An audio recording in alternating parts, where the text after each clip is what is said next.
Hello বন্ধুরা, সবাইকে good morning. তো রোজ সকালে আমি গরম জল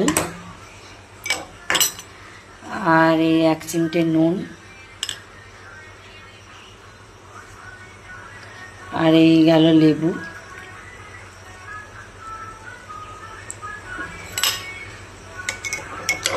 তো এটা প্রায় 1-1.5 মাস ধরে রুটিন চলছে মর্নিংয়ে। আর আজকে মেয়েকে স্কুলে নিয়ে যাওয়া হয়নি, তো এটা আমি খেয়ে নিই। আর আমার মেয়েকে প্রায় দিনই ছাতু করে দেওয়া হয়, মানে মাসে 30 দিনের মধ্যে 30 দিনই ছাতু করে দেওয়া হয়। আর কয়েকদিন ধরে আবদার করছে, মাঝে মধ্যে করেই দেওয়া হয় ওকে। তো মাঝখানে অফ ছিল, বাটার জিনিসটা খুবই হেলদি, তো তাই বন্ধ রেখেছিলাম। তো আবার এই কালকে আর আজকে করে, কালকে স্কুলে টিফিনে করে দিয়েছিলাম, আজকে স্কুল যায়নি বলে আজকে বাড়িতে করে দিয়েছি।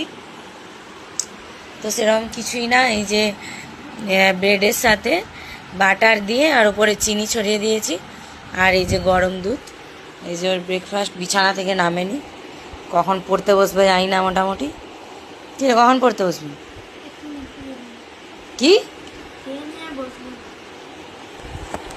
বললো? খেয়ে দিয়ে নাকি পড়তে বসবে, ভীষণ পড়ার চোর। তো চলো আমি লেবু গরম জলটা খেয়ে নিই, তারপরে রান্নাবান্না আছে, তারপরে আমি যাব ডেবরাতে তথ্য মিত্র কেন্দ্রতে অনেক কাজ আছে, তারপরে যাব আশা প্রকল্পে দিদির বাড়ি, অনেক কাজ রয়েছে। চলো টাটা।